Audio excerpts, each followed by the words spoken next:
Okay, you take a bite. It's rich, it's chocolatey, maybe a little bitter, but that could be normal. Good brownies have that slight edge, especially if they're made with darker chocolate. So you take another bite, soft, dense, familiar, something you've had 1,000, 100,000 times. And then a little while later, something feels a little off. Not dramatic per se, but just wrong. Your body feels heavy, your thoughts feel slower. There's this moment where you pause and try to figure out what's happening. And like most people, your brain goes to the simplest explanation. Must have been the food. Maybe it was underbaked. Maybe it sat out too long. Maybe your stomach's just being weird. And you'll totally survive this, right? Hi, hello, and welcome back to another episode of True Crime Culinary. I am your host, Leah, and here we discuss, we talk about, we navigate, we do a little search-a-rooney and shares-a-rooney about the intersection of food, history, culture, and crime,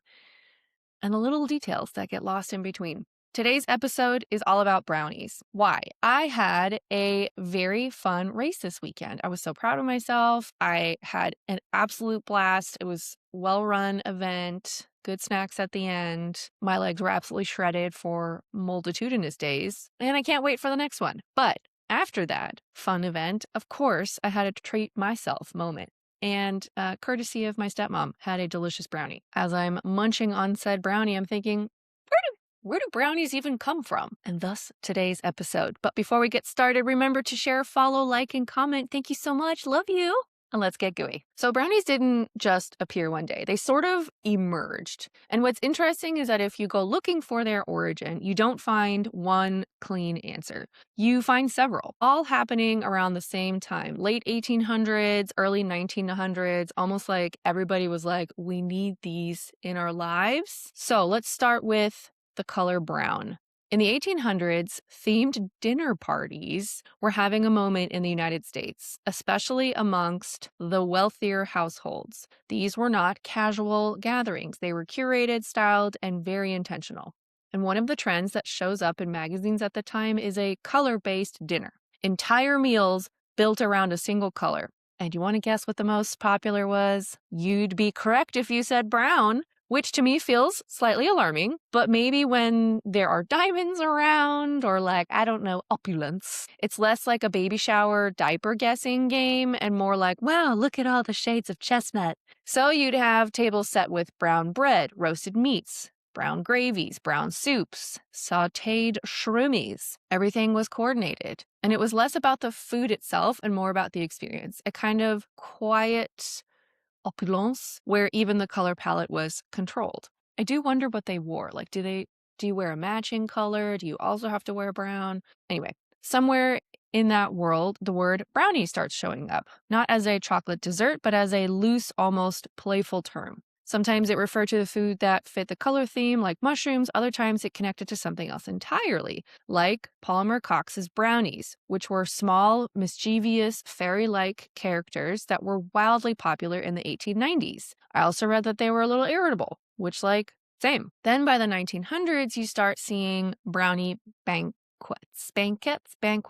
These were dessert-heavy gatherings, still styled, a la color themes, but now leaning into sweets. You'd see chocolate ice cream, graham crackers, and small cakes, and importantly, something people were starting to call brownies. But at this point, they weren't what we'd recognize today as a brownie.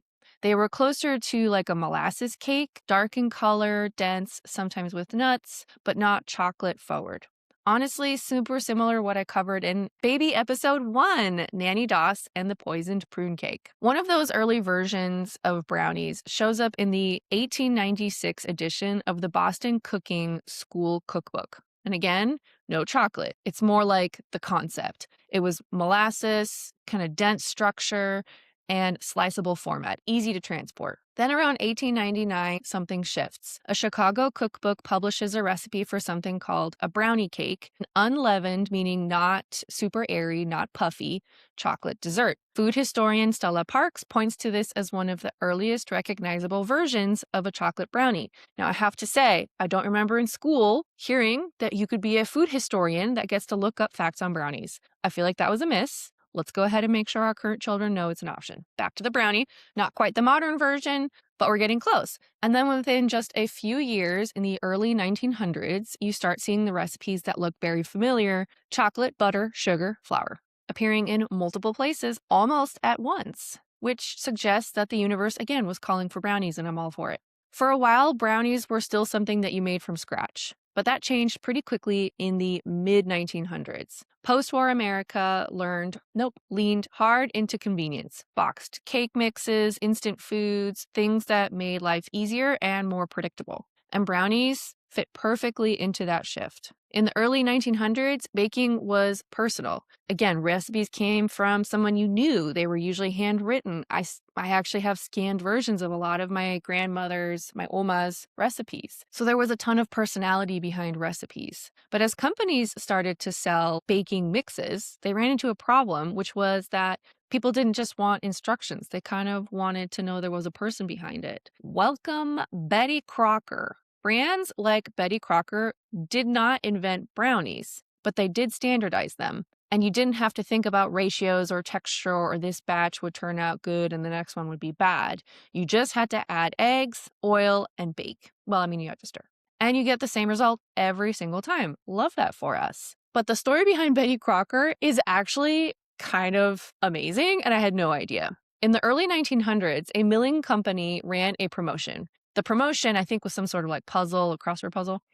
And if you won, you got this super cute pincushion. It looks like a teeny tiny flower bag. It's so adorable. Anyway, so as they're receiving all these submissions, they're like, wow, there are like thousands of questions that people are asking us about baking. Well, if we're going to respond to these, we kind of want to put a face to it. So they came up with Betty Crocker.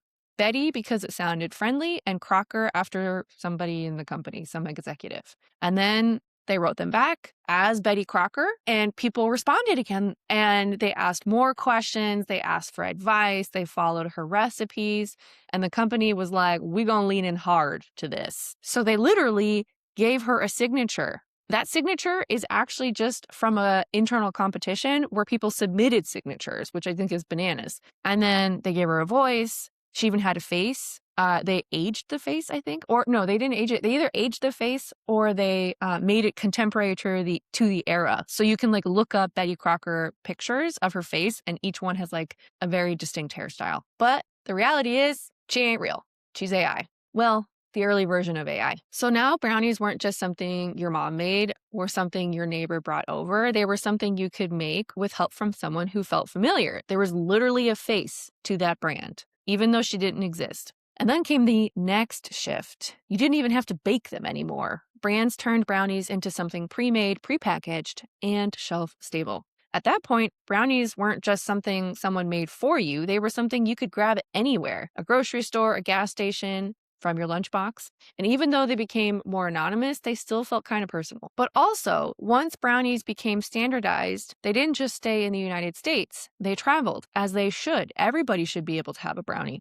But wherever they went, they changed. Super norms. Which is often one of my favorite things about foods, is how they change wherever they go in the world. So let us travel together. In the UK, brownies fell into a category called traybakes. That's less about the recipe and more about the format: baked in a pan, cut into squares, served casually at cafes, school events, tea spreads. And interestingly, British brownies often lean fudgier and denser than American boxed versions. I don't remember tasting them in the UK when I lived in England, but write on in. True Crime Culinary at gmail.com. Let me know. Do I speak fact or falsehood? In Japan, brownies often get a very different treatment. You'll see more like matcha brownies, black sesame brownies, individually wrapped, perfectly cut squares. They're smaller, more precise, more aesthetic, and focus shifts from a shareable pan to a perfect individual portion. Then you can go the Spanish, dulce de leche variations. Dulce de leche. Oh my God, what happened to me? Across parts of Latin America, brownies often incorporate dulce de leche, swirled into batter, layered on top, or used as a filling. I mean, hello, that sounds delicious. What that does, it softens the bitterness of chocolate, adds a caramel depth, pushes brownies closer to something richer, far more indulgent if that's even possible.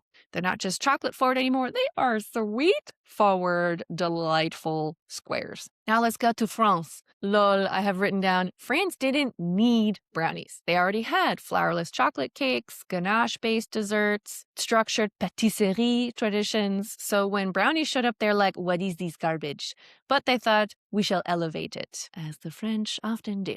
Sometimes made with higher cocoa percentages, sometimes closer to a dense gâteau than an American brownie. Chateau? No, gâteau. Same idea, just filtered through a different standard or technique, which, like, I love me a rough and tumble brownie. You know what I'm saying? Give me some mint, some caramel chocolate chips, throw in some, can you give me a marshmallow? I will love you forever. Back to the US. As time progresses, brownies also got bigger. Stuffed brownies, cheesecake brownies, Oreo brownies, slutty brownies, which are layers of Oreo cookie brownie. At some point, the brownie becomes less of a base and more of a vehicle for excess, which is a kind of opposite to where it started. But why stop there? By the mid-20th century, brownies also developed a second identity. They become one of the most common ways to consume, say it with me now, cannabis. And that wasn't random, my friends. Brownies are kind of perfect for it. They're high in fat, which binds well with THC.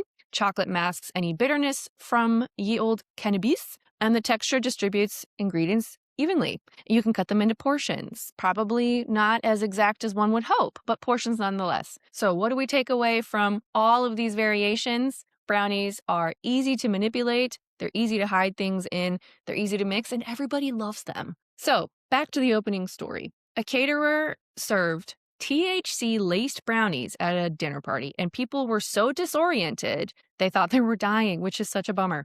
Getting unexpectedly high can cause heart racing, nausea, dizziness, and when you don't know why it's happening, it's super terrifying. I also found loads of other stories where literally teachers, accidentally or on purpose, served THC brownies to the little kids, or people just had total mix-ups. And while some of those can get told as jokes, it actually can be like super scary. Can you imagine an entire room full of tiny humans absolutely losing their ish because, they don't know what's going on? That can be a lot. But most of the time, it's good old-fashioned fun. Sometimes it can be kind of scary for people, so just kind of watch out. Brownies might take you on a trip. And speaking of trips, brownies themselves have had a strange path. They started as a color, a theme, a name even, and they became a dessert, and then a product, and then a global phenomenon. They show up in moments of comfort, celebration, and community, and they're easy. That's what makes them so wonderful. They're very attainable. They're something that a lot of people can make and a lot of people can make well. And it's one of my favorite things about foods that are very comforting. If you can make it yourself, if you're empowered to make it yourself, buy it yourself, or get it from your favorite place. That's such a wonderful moment that you get to celebrate for yourself. I certainly did. It was a delightful brownie on Saturday. So hey, if you have your favorite brownie recipe or your favorite brownie type, shoot me a note. truecrimeculinary@gmail.com. Thanks for listening to True Crime Culinary. I hope you enjoyed learning about the history of brownies. Can't wait to see you next week.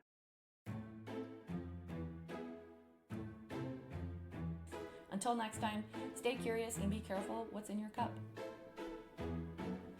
Check out our show notes for sources, hit that subscribe button, rate and review the podcast anywhere you listen.